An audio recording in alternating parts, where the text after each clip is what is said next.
방학입니다. 집에서 아이들하고 함께 보내시기 힘드시죠? 아이들이 예전과 달리 컴퓨터하고 또 핸드폰으로 게임하느라고 많은 시간들을 잔소리하느라 힘드실 시간이기도 합니다. 그런데 아이들이 왜 이렇게 공부를 하기 싫어할까라고 생각하면 그 전에 저희가 먼저 나눌 이야기가 이게 아닐까 싶어요. 공부는 왜 해야 하는 걸까요? 5학년 박소연이라는 아이의 글인데 한번 들어보실래요?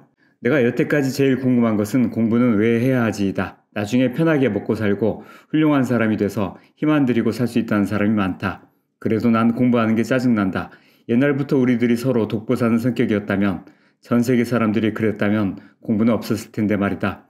내가 공부를 많이 하는 것도 아니지만 공부를 해야 되는 이유가 있어야지 목표를 정하고 공부를 하는 것이 아닐까라는 생각이 든다.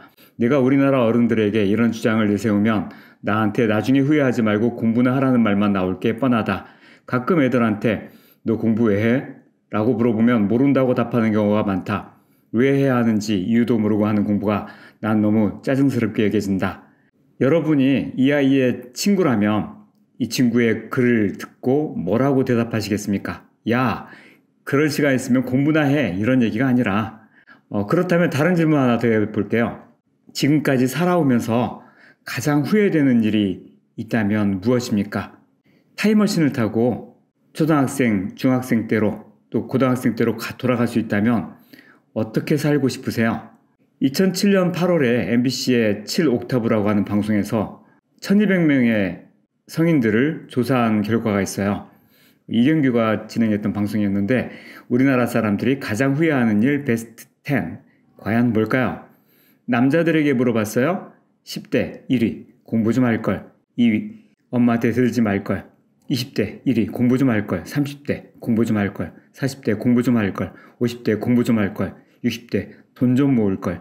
70대 아내 눈에 눈물 나게 한 거. 여자들은 좀 다를까요? 1위 공부 좀 할걸.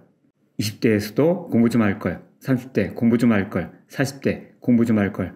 50대 애들 교육 신경 더 쓸걸. 60대 애들에게 더 잘할걸. 70대 배우고 싶었는데. 아이들의 새해 소원을 한번 봤어요. 1위 학교 성적이 많이 오르면 좋겠다. 2위 우리 가족이 행복해지면 좋겠다.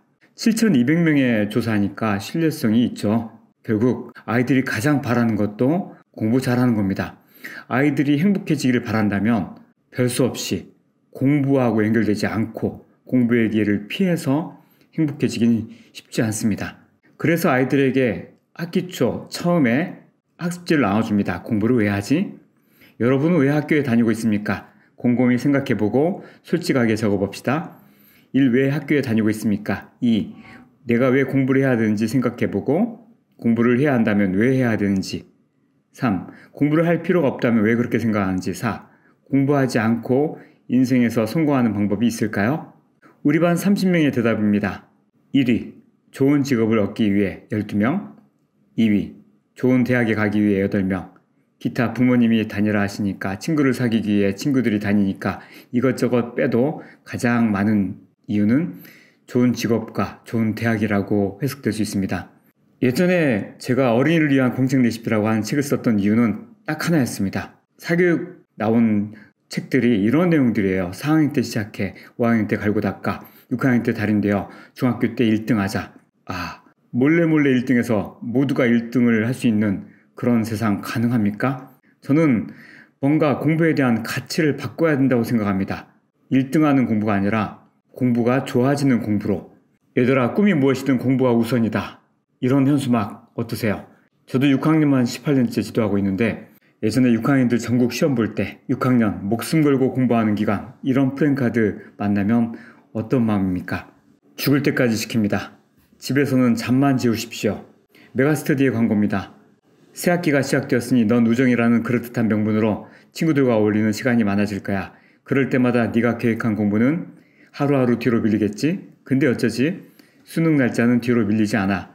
벌써부터 흔들리지 마. 친구는 너의 공부를 대신해 주지 않아. 이렇게 바꾸는 게 진짜 아니에요? 새 학기가 시작되었으니 넌 성적이라는 어쩔 수 없는 명분으로 학원가를 헤매는 시간이 많아질 거야. 그럴 때마다 너의 우정은 하루하루 서랍 속에서 흐려지겠지? 근데 어쩌지?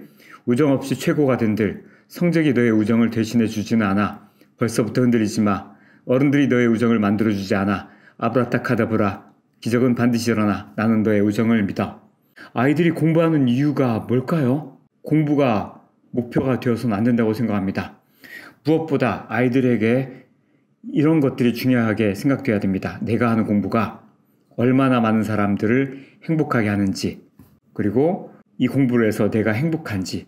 아이들의 공부 유형을 분석해보면 4가지로 알 수 있습니다. 해야 하니까, 남들도 다 하니까, 부모님이 원하시니까.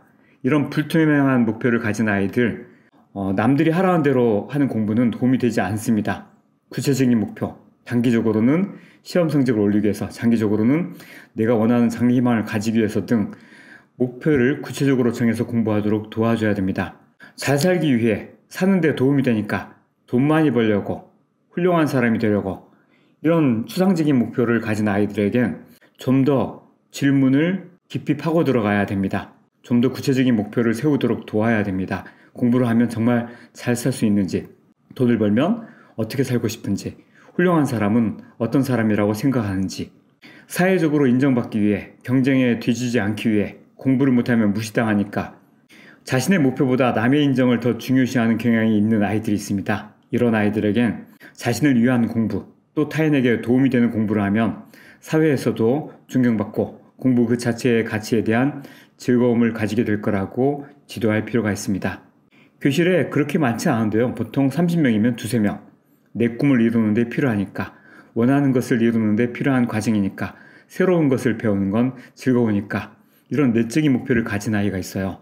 이 아이들은 공부하는 이유를 매우 잘 알고 있습니다. 공부를 어렵고 힘들지 않게 하므로 더욱 일상처럼 즐기고 놀이하듯 하도록 안내해주면 됩니다. 수학계의 노벨상, 필즈상을 수상한 일본의 수학자 히로나카 헤이스케가 학문의 즐거움에서 이렇게 말했습니다. 나는 지혜를 얻기 위해서라고 말하고 싶다. 배워나가는 과정에서 지혜라고 하는 눈에 보이지 않지만 살아가는 데 있어 매우 중요한 것이 만들어진다고 생각한다. 이 지혜가 만들어지는 한 배운 것을 잊어버린다는 것이 결코 손해만은 아니다. 예를 들면 일단 잊어버린 것을 필요에 의해 다시 한번 꺼내려고 할 때 전혀 배워본 적도 없고 들어본 경험도 없는 사람과는 달리 최소한 마음의 준비는 되어 있고 어느 정도 시간을 들이면 별 고생 없이 그것을 이해하게 되기 때문이다. 지혜에는 그런 측면이 있다. 나는 그것을 지혜의 넓이라고 한다. 더 나아가 지혜에는 대상을 깊이 살펴보는 깊이라는 측면이 있다. 그리고 결단력을 유도하는 힘이라는 측면도 있다. 그러므로 나는 왜 배워야 하는가라는 질문에 대하여 이러한 지혜를 얻기 위해서라고 대답하고 싶다. 아이들에게 묻기 전에 부모님께 여쭤봅니다. 공부는 왜 해야 됩니까? 그리고 지금도 공부하고 계십니까?